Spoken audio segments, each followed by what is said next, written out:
When you go from the main line to the siding because there's another train to pass, then you are required to stop your train. However, there were times when trains merge out of the siding and onto the main and goes on a collision course with another train up ahead. And that's exactly what happened at Hinton 36 years ago. And this accident was not caused by signal failure or mechanical issues for that matter. This collision was 100% human error. This is a story of the 1986 Hinton Train Collision.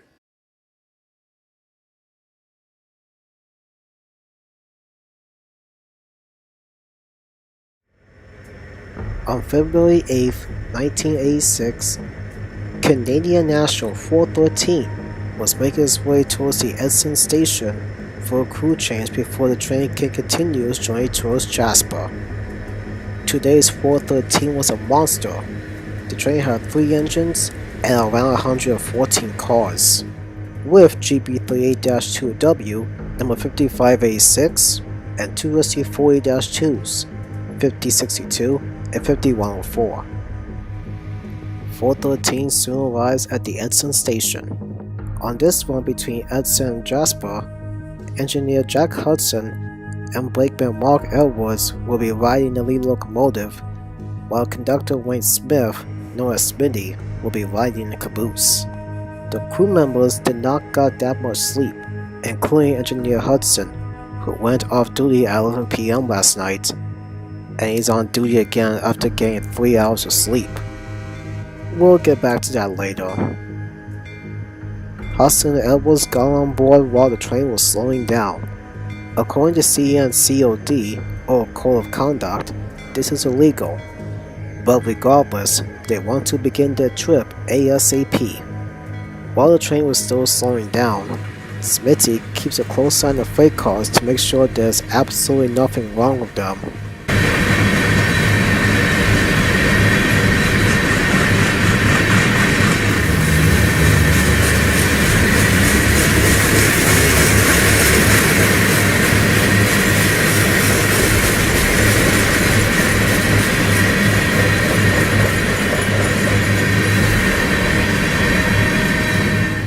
Afterwards, Smitty contacted the head-end crew to tell them that the train is all set and they were ready to go. Smitty boards the caboose and CN413 was on its way towards Jasper.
However, little did they know is that 203 crew members would never make it home.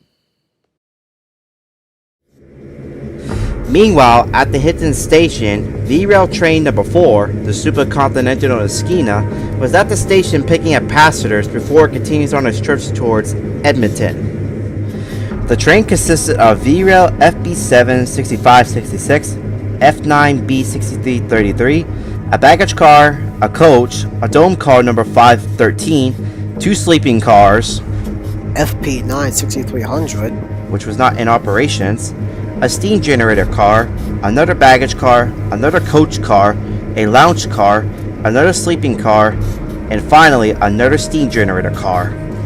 94 passengers, 14 stewards, and a crew of 7 were on board the train. Train number 4 was combined into 2 trains into one, with the first units and the 5 cars coming from Vancouver and 6300 and its 5 cars coming from Prince Rupert. The sleeping car and the steam generator in the back of the train were on their way to Edmonton for maintenance work.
Train number 4 will never reach its final destination.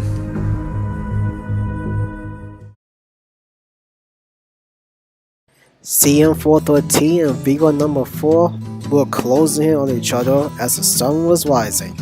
Up ahead, CM413 has a limited approach at Harwood, telling 414 that it's going to switch from the main to the siding. Slow down and then prepare to stop at the other end of the siding up ahead to let Viva number 4 pass before CM413 can continue on to Jasper.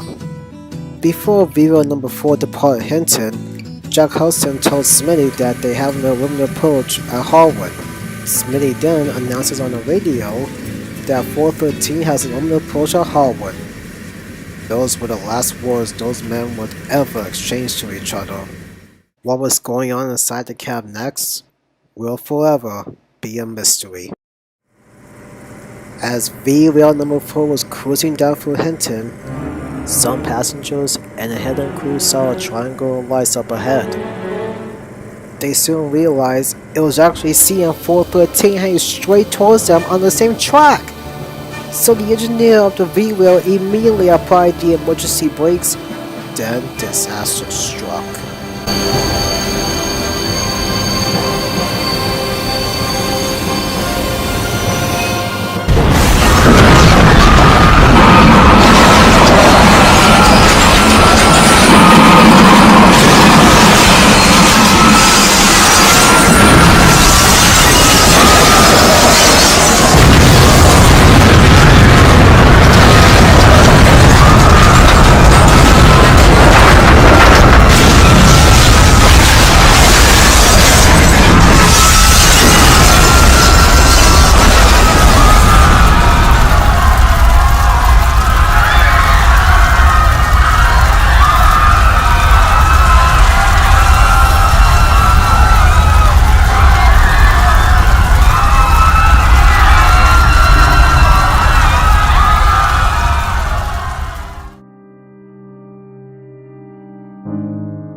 The two trains collided head-on at around 8:40 a.m. with a combined speed at around 100 miles an hour.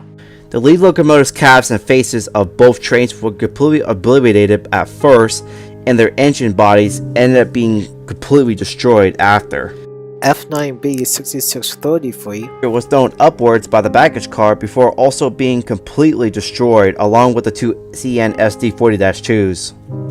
6300 suffered serious cab damage with the face ripped open. Nearly car after car of both trains were piled up and being crushed or destroyed, turning the area into a horrible mess. To make matters even more dire, the locomotive's fuel tanks and the tanker cars from 413 were erupted and setting the crash site on fire, making it difficult for some passengers to escape. When CN conductor Smith saw the situation in front of him, he was horrified and immediately called the head-end crew telling them to stay away from the crash site. However, he never got a response. So he called the dispatcher to send emergency services immediately. The assistant conductor on V rail number 4 contacts the dispatcher to send the fire department, ambulances, and send any available medical personnel to the crash site. Smith then went up to the crash site to help out. Sadly, the crash killed the head-end crews of both trains instantly, including Jack Hudson and Mark Edwards, and claimed 21 more occupants' lives on the V-Rail train, raising the death toll up to 23, while 71 more were injured. So why did the CN train read the red signal? Was there a signal failure? Was there a mechanical issue on the locomotives? A kink in the air hose on one of the cars? Were the head and crew of 413 suicidal? Well, an investigation was soon launched not long after the accident.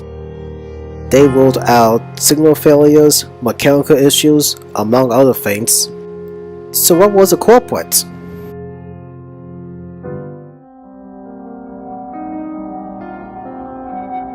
Let's jump back from the beginning. As mentioned before, on the previous night, Jack Hudson went off duty at 11 PM and woke up again to be on duty again after getting 3 hours of sleep. To add to that, Smitty didn't get that much sleep along with Edwards. A touch of the flu interrupted his sleep. By the time they got on board though, things seemed to be normal, but by the time they got to Harwin, that is where things went unexpectedly wrong. Instead of stopping at the red signal at the other end of the siding at Dalehurst, the train bypassed the red signal, so obviously it was signaled past that danger. But why though? It was discovered that Hudson was an alcoholic and a heavy smoker, also suffering from pancreatitis and type 2 diabetes, putting him at high risk for a heart attack, stroke, or a diabetic reaction. So Hudson failed to observe the warning signals at Harwin because he either fell asleep on a job or possibly died at the controls due to his health conditions. Because Blakeman Edwards also had a lack of sleep, there was a huge possibility that he fell asleep in the lead locomotive, failing to assist Jack to stop the train at the next signal at Dalehurst. Conductor Smitty did try to contact the head-on crew multiple times about what was the signal at Dalehurst. However, all he got was total silence. If Smitty did realize that the head-on crew did indeed pass the red signal, he could have at least announced on the radio, "Emergency, emergency, emergency, CM413, an emergency." So that way, V-Rail number 4 could come to a complete stop, wait for instructions by the dispatcher, or if someone from the V-Rail noticed that CM413 is heading straight towards them without stopping, then all occupants from V-Rail number 4 will have to evacuate immediately. There was also a brake cord in the caboose that could have stopped the train. We'll get back to that in a little bit. There was also a little pedal on the engineer's side called the dead man switch. A little pedal that the engineer must hold on with his foot during operation. If it's let go, a warning goes off for 10 seconds, and if nothing happens after 10 seconds, the train automatically stops. However, a heavy object must have disabled it. A few months went by and Smitty took to stand to testify the events of the collision. He stated that he was trying to contact the crew about what was the signal at Dalehurst, but other crew members from that area heard nothing. So, did he also fall asleep? Now let's move on back to that brake cord situation.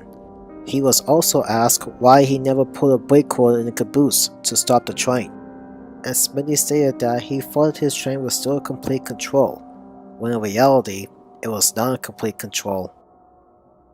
But nonetheless, Smitty was soon fired from Canadian National not long after the accident and never worked for them again.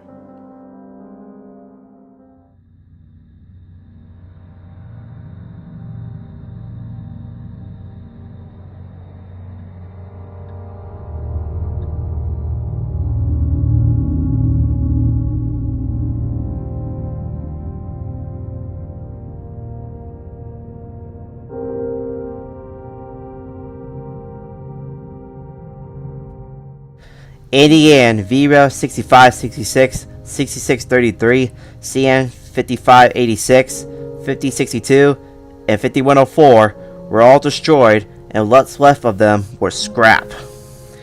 When many saw the damage of 6300, they thought it was also a goner. However, it came as a shock to many when 6300 was repaired and remained in service until it was retired in September of 2011, when it was sold required by the British Columbia chapter of National Railways Historian Society before being sold again to the Hever Valley Railroad at Hever City, Utah, and remains there as of 2022.